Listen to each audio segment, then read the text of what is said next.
My name is Mikaela Falkulin. I'm currently in Avondale. I'm doing a master's in ministry and theology. I just want to share a little bit of story about how I've come to this part of my life. And I guess it's quite a long story, but I think a big part of my story is my background as a nurse. So I'm a registered nurse. That's what I was doing before I completely changed career paths and decided to pursue ministry. And so I think a big part of my story and God's, involvement in my life is that even though I was born Adventist and my family is quite active, and I myself was active in youth ministries and very involved in church, it wasn't until 2020 to 2022 when COVID happened and I actually just began my career as a nurse. So I had just graduated and I was doing like an internship kind of program at a public hospital where I realized that that period of my life was one of the hardest. Mentally, I had like a lot of anxiety, especially working during COVID as a nurse. I worked in an intensive care unit for a bit, and that was crazy in itself as well, in the peak of COVID.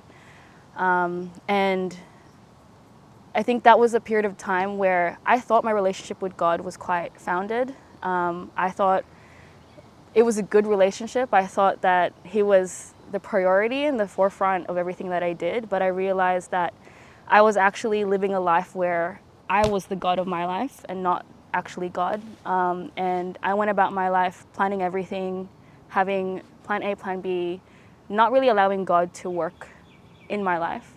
I didn't really have a posture of surrender. I had this misconception that my faith journey was based on what I did for God and how busy I was for Him, but I actually neglected a lot of the personal aspects of my faith. I realized I wasn't actually reading the Bible. I actually didn't really know who God was for me personally, and I was teaching others and being involved in church, telling them about God, but I don't think I really had a joy and delight in who He was. And it took that time during COVID when I was working as a nurse for me to realize that there was nothing really I could do myself, like to figure out my anxieties and the kind of mental health struggles I was experiencing that time. And it took me realizing I had to surrender and lean onto God, and where He was the source actually of my strength. And that kind of began, I guess, His work in me and changing who I was, and His work in deepening my relationship with Him to a more personal and more intimate level than just doing things for Him. So I realized how important it was to actually be with God, to spend time with Him. And yeah, so from then on, I continued my nursing career, even though there was a point where I wanted to quit, actually. And I continued on. I did love nursing. I loved caring for people and that part where you're the hands and feet of Jesus, caring for those who are sick. But then after COVID, there was a lot of burnout. And I think I'm not the only healthcare worker who had that similar experience. And so I started questioning whether or not this was a career that I wanted to be in for the next 20 years. I had just finished, I think, my 4th year of nursing this is last year. Started kind of questioning what my purpose is and what God maybe was leading me to.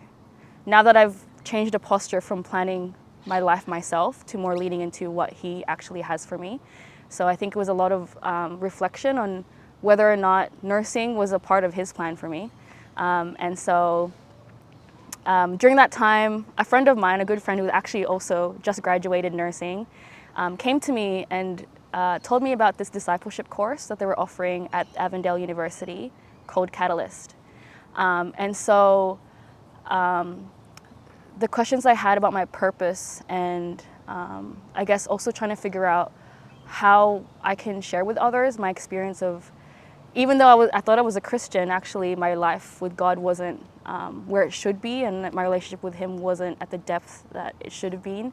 I wanted to share that with others and have them realize the joy that you can really find in Christ when you have a relationship with Him. So yeah, that took me to a decision to quit my full-time job as a nurse, and which is very out of character for me because I am a planner. So I decided to quit last year, halfway through the year, and sign up for Catalyst. And Catalyst was a catalyst. For me now, doing ministry, I actually, again, got stuck into the mindset of planning what's going to happen after Catalyst. And I thought, I'm going to do a master's in nursing and continue pursuing my career there. But as I was going through the course, there was a pastor named Victor Krulikov who talked about how God shaped you and his unique and wonderful purpose for you, how he's made you, the things that he's given you as passions. And I realized that my heart had always been in ministry. Being so busy with it before, it wasn't in a balanced mindset because I was so busy. And I only realized last year that actually, even though I was so busy in ministry, it was actually where my heart really was. And so I decided then after, during Catalyst, that I would continue on my studies and do a master's here in Avondale in ministry and theology. I guess, like from my story, there's a lot of other things that happened. I guess I want to share like with people that it seems like when you grew up in the church, you don't really have a story, and like your testimony is not as so powerful as others who lived a whole different life and came to Christ. But God still works. God still does a refining in you, and there's still changes that he creates and transforms you. And so I think I've seen that in my life, even though despite me growing up in church, being involved, God still had a work to do in me. And so I think my testimony is one where I want to encourage others to surrender to him, to his plans, to what his unique, how he's made you, his unique purpose for you in your life. I want to encourage others to kind of step boldly into that. And again, focus on your own personal relationship with God. And I hope my story encourages others.